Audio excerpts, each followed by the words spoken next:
This video will go over powerful abilities and combos that were incredibly strong at one point or another in vanilla WoW.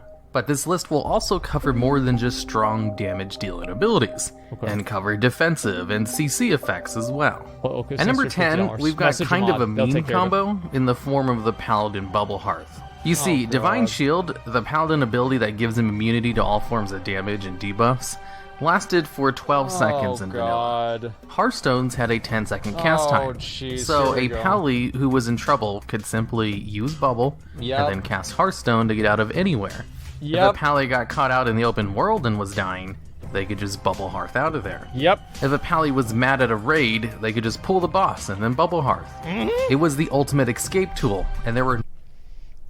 That shit happened. I told the same story, right? The Four Horsemen.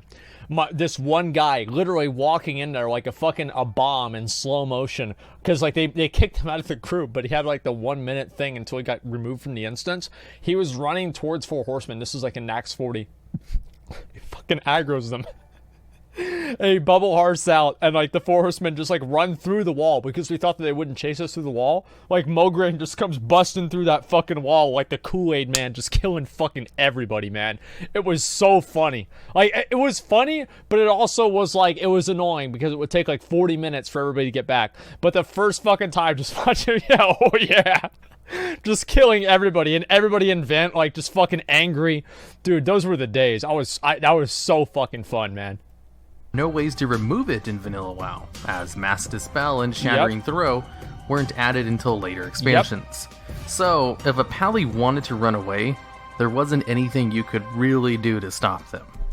Number 9, Frost Shock.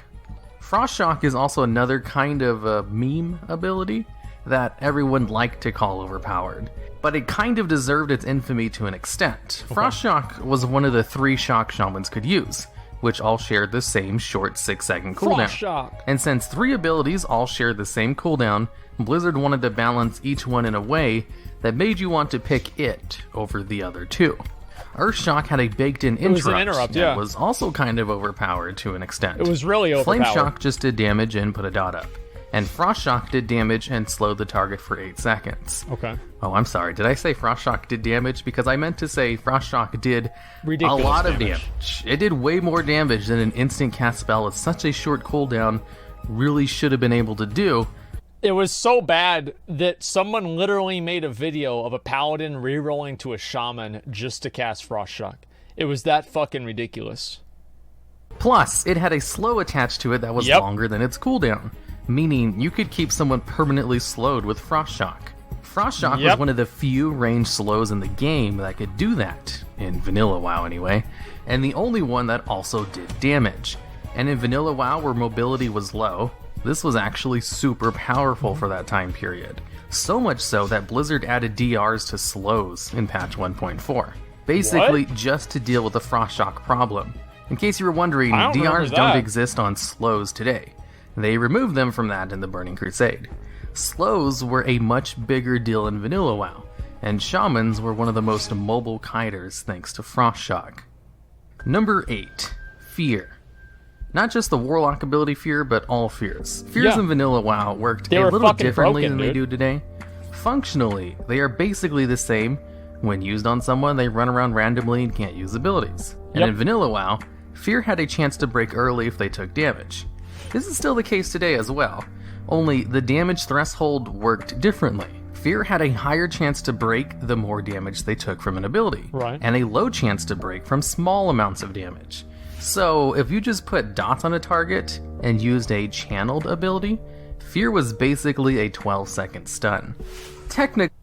That was the good days, man. I used to love that shit. I played an Affliction Warlock. It was absolutely fucking beautiful. Do we finally get to see? No, Coach John, $50. Thank you. McCool fan donated $100. Thank you so much, man. Here, take another 100 for some new ear warmers. Thank you very much, McCool fan, for the $100. I fucking appreciate that, man. Thank you, dude. Let me get the rest of these. Hunters, priests, and warriors also had fears, but only warlocks had a spammable, no cooldown fear. So if a warlock got opened up on in PvP, they could have their invisible succubus seduce the target, turn around, and cast fear. then put up full dots and use one of their 3 channeled abilities to do a ton of small ticks of damage, and basically kill people through a near permanent fear that would never break. Number 7. The cheap shot / kidney shot combo. Rogues could cheap shot out of stealth for a 4-second stun, and then combo into kidney shot for another 6-second long stun, for a total of 10 seconds of stun. The longest stun chain in vanilla WoW without some kind of special items or gimmicks. Not to be confused by the 2-minute stun chains in Mists of Pandaria that were just happening all the time. The only real downside to the stun combo was the energy and combo points required to use the 2 abilities, which could be completely offset through some items like Thistle Tea. A 10-second stun was enough time for a gear rogue to kill a low armor target, dude. So it was technically possible for rogues to kill someone of equal level while never getting hit back in exchange. And with yeah, that was the world of Roguecraft. Like, rogues were so fucking OP in vanilla WoW, it's disgusting. Like, I really do believe it's truly disgusting. Fucking tea. Yeah, they're gonna use Thistle Tea. Like, it just the word triggers me. I don't even like to see the word. very little skill involved. A 10-second stun was powerful back then, and would be powerful today. Yep. Although this 10-second stun wasn't exclusive to vanilla WoW. It was a thing all the way until Cataclysm, when Blizzard finally put Kidney Shot and Cheap Shot on the same stun DRs. But it was really strong in vanilla WoW too, and the cause of lots of complaints about rogues being too overpowered. I wonder where those came from. Funny enough, the thing that people associate rogues to, being able to CC someone to death without ever getting hit back, didn't actually involve the Cheap Shot Kidney Shot combo, which I'll get into a little bit more later on in this list. Number 6, Curse of Shadow and Negative Resistances. Before patch 1.9, you could cause targets to go into negative resistances with either Curse of Elements or Curse of Shadow. Negative resistances were a stat that would lower damage taken by their specific element and give you a chance to resist their effects. So having high shadow resistance meant you took significantly less shadow damage and could sometimes be immune to fear and other Shadow School debuff effects. Negative resistances basically did the opposite and caused you to do bonus damage to targets. So a warlock throwing up a Curse of Shadow on a target, causing their shadow resistances to go into the negative, they could hit them for double damage shadow bolts. What the fuck? Which if they crit, could do a potential of 4 times their normal damage. What the fuck? Which was basically a guaranteed one-shot to any player. That's really good. This was so good that Blizzard just removed the ability to go into negative resistances in patch 1.9. Would you guys want to see negative resistances? Because you have that in Path of Exile, right? I mean, Path of Exile has negative resistances, but it feels like... I don't know. I think that's kind of cool. Honestly, like, I mean, the issue with, like, resistances is that, like, in PvP, it's really hard to, like, gear because you have to get resistances for everything. And so then you have people that are, like, gearing towards one resistance, and they always beat people with that resistance, etc. So it feels like it would be really stupid in PvP. But I don't know. Maybe if they had it in PvE, that would be really cool. I always thought it was stupid that you could cast a fireball on a fire elemental. You know, I don't know. To me, it doesn't make a lot of sense. As it was most likely a bug anyway, and unintended. Number 5, Mortal Strike. Mortal Strike was one of the hardest hitting instant attack abilities in the game, which scaled with weapon damage. Yeah, it sure did. For those of you who don't know, some abilities scale with weapon damage, and weapons have varying levels of damage based on speed. It did a lot of damage. So a fast weapon will do less damage than a slow weapon, since it hits more often. While a slow weapon will do a lot more single hit damage because it doesn't hit as often. Weapon damage. And that's how Blizzard balances them out with each other. So with an instant attack like Mortal Strike that scales off the weapon's damage and doesn't care at all about its speed, you want the slowest weapon possible to make sure it could hit the hardest. And this is where the Arcanite Reaper came to fame. 3.8. The Arcanite Reaper was a high-level blue weapon that was somewhat easy to craft and extremely slow with an attack speed of 3.8, making it a monster of a weapon for warriors. It was so good, it even outclassed some epic two-handed weapons from Molten Core. I actually like the idea of weapon speed being like a factor. Like having like a 3.2% 3.2 speed pole arm versus like the 4.0 speed big dick fucking great hammer. And I don't know, I just thought it was interesting. The only problem that I really had with this system is like in Dark Souls, for example, like slower weapons are really good for some things and faster weapons are really good for other things. But overall, fast weapons are, as far as I know, better. But in WoW, since everything basically just did weapon damage, there wasn't really any instances of a faster weapon really being better, except for maybe for generating threat, you know? And I think that was the main issue that they had with having weapon damage and like just like flat weapon damage being a modifier for the damage for like abilities.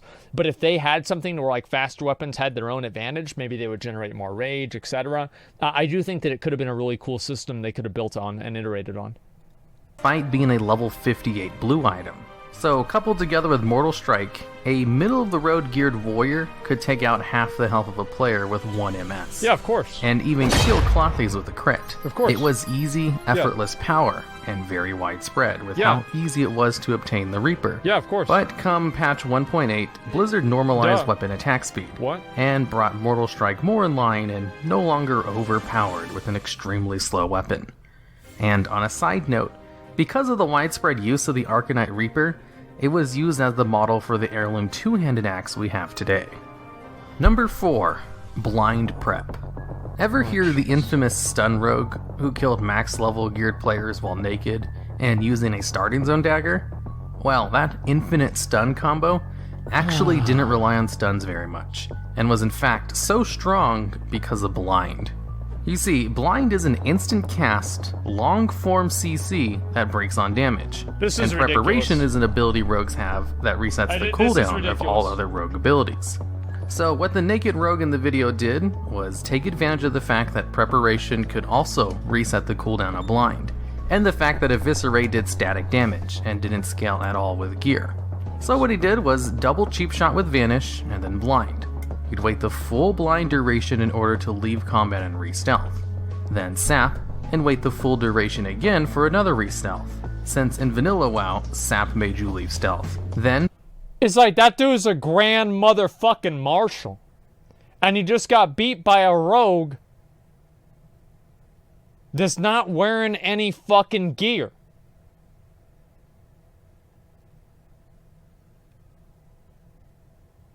I mean, like, guys, listen, boosted? Yeah, I mean, the thing is, like, yes, there were more people, like, if you get Grand Marshal, it's called balance. Yeah, it is balanced. But it's a good player. So is the other guy, probably. And it's like, how do good players counter being unable to play their character until they die, right? It's like good players can't avoid a one-shot. This is kind of the same thing. Thinking Classic is balanced. Yeah, I mean, listen. Like, the way that I look at just Trinket, they're just going to vanish, man. Just reset, wait for your Trinket, do it again, right? That's all there is to it. It's sorry to say. Like, I mean, they just vanish and do it again. Like, the thing with rogues is that if you are a pussy-ass bitch and you play a rogue, you're going to do... It's what you do. This is how you play right here. Trinket Rend, then they can't. They can just always open, prep they can dodge to reset it, all run cooldowns, away, etc. and then right? do the whole thing again. After going through 2 full rotations of this CC chain, along with at least 2 cold-blooded eviscerates, and a couple of other damage moves to build combo points, that's what allowed a naked rogue to kill fully geared players. And Blind was the crucial part of that whole CC chain, as Blind was what allowed the rogue to leave combat in order to use Sap, which allowed cheap shots DRs to disappear. Blind back then, you guys gotta remember, Blind back then was a poison. It wasn't like a CC in the same way it is now. Like, it was a poison, so you could be dispelled, and it also had a really, really short cooldown. I think it was like 30 seconds or something. And let the rogue save all of his combo points for eviscerates. So it was really Eviscerate's static damage and Blind's cooldown resets that allowed the chain to be as effective as it was.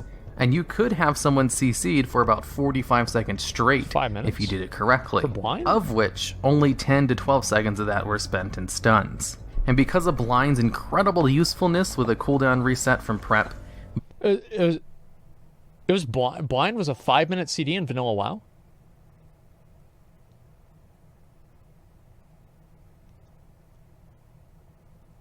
Damn, like, I never played a road back then. I thought it was like fucking, it was like 30 seconds or something. I thought you could blind all the time.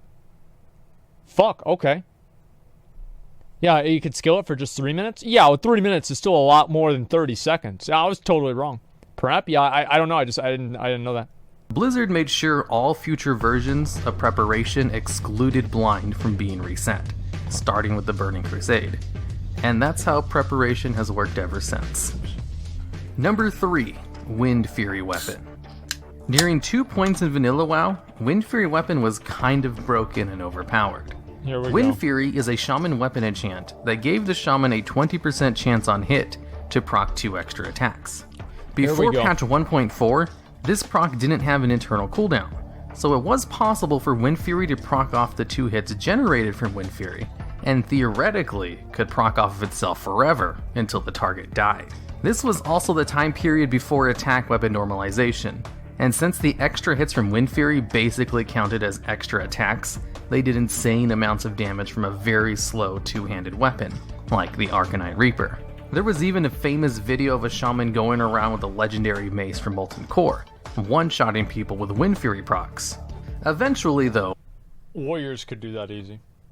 Like, the thing is, like, like a shaman's highlight reel is a warrior's, like, that's like B footage. You know, you show that between other things. Like a shaman's highlight reel. Oh my god, look at this big crit. Wow. And it's like warriors just do that all the time. So like whenever I originally saw that video, I wasn't impressed. Blizzard added a 3-second internal cooldown to Wind Fury, so it couldn't proc off of itself anymore, and killed it even further with attack speed normalization in patch 1.8. Yep. But Fuck 'em. in patch 1.11, someone discovered that the individual ranks of Wind Fury didn't share an internal cooldown. So, if you dual-wielded weapons, you could apply the highest rank of Wind Fury to your main hand weapon, and then the second highest rank of Wind Fury to your offhand, and get 2 times the procs. Oh my which god, was pretty dude. good. Until this too got nerfed, or fixed, in the Burning Crusade. Number 2, Will of the Forsaken.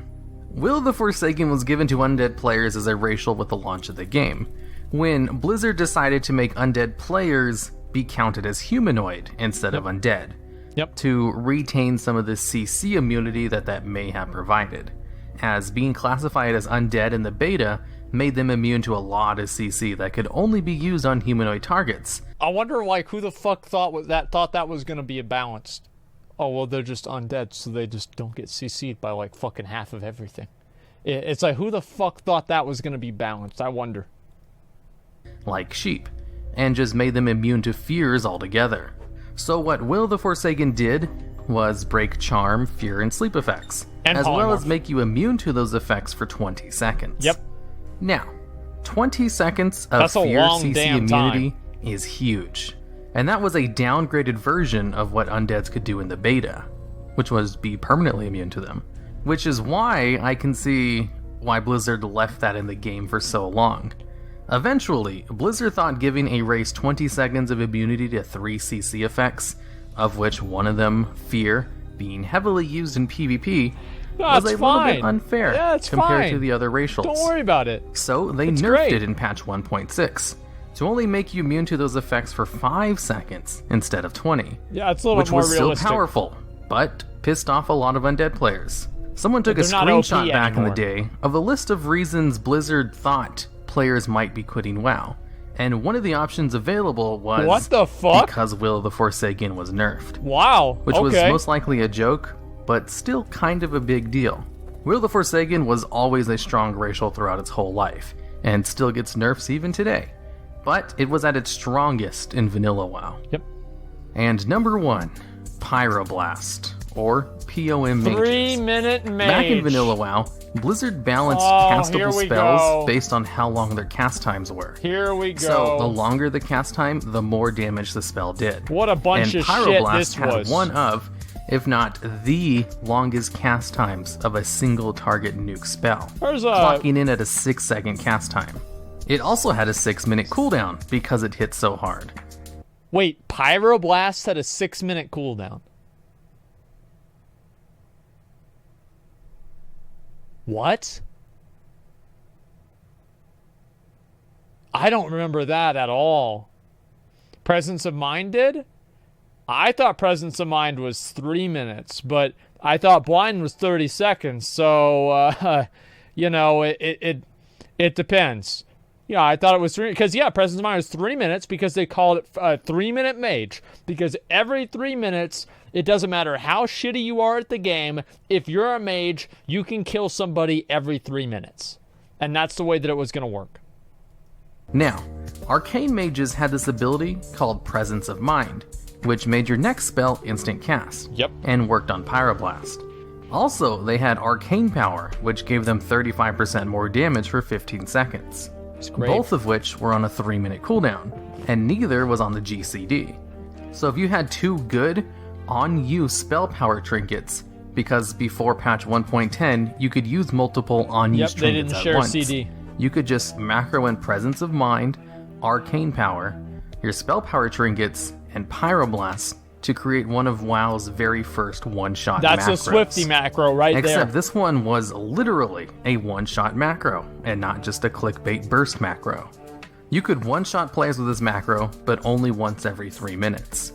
That's or a badass I guess once video, every dude. 6 minutes before Pyroblast's cooldown was removed in late vanilla. Yeah. As far as damaging abilities go, this was probably the most overpowered thing, as it was a guaranteed one-shot, instant cast range nuke that didn't require skill, outside of getting 2 good spell power trinkets and creating the macro.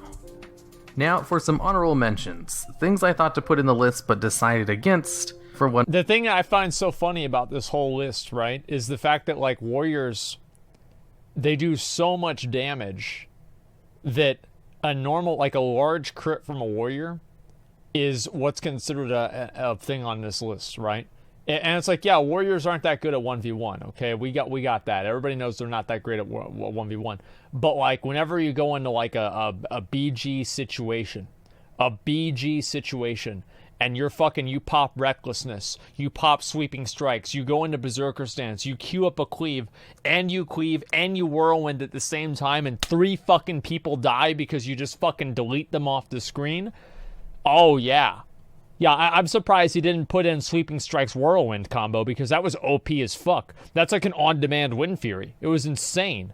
Or you just get CC'd? Yeah, that's why you use a free action potion and you have like 3 healers behind you. And that way you don't die, right? But after all the CC runs off, then you kill everybody. That's how it would work.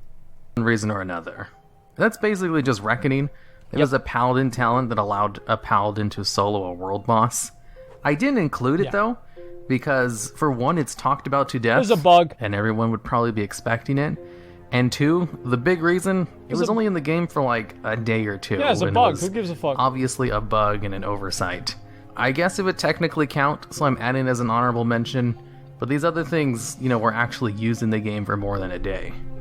Of course, besides that, there might have been some other things I probably overlooked. So if you know of any other overpowered abilities or things in Vanilla WoW that I might have missed, I'd love to hear about them down in the comments. Okay. Okay. So, number 1, let's look at this here. Warlock PvP in a nutshell. Fear, ... Fear, drain life, coil, spit, /lull. Death coil was fucking ridiculous. Like, I mean, this is so... You should have mentioned True Silver Champion shield proc with a Paladin. Who gives a fuck about Paladins? The animation in this video is really cool. I'm in this video. Rogue is the reason why I'm going to go Shaman Orc with mail armor. That's very true. Reckoning bug was only a handful of hours, and Blizzard rolled back to servers too. Back whenever classes were unique and had an identity.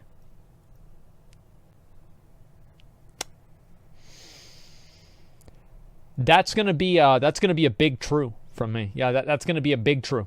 I totally agree with that.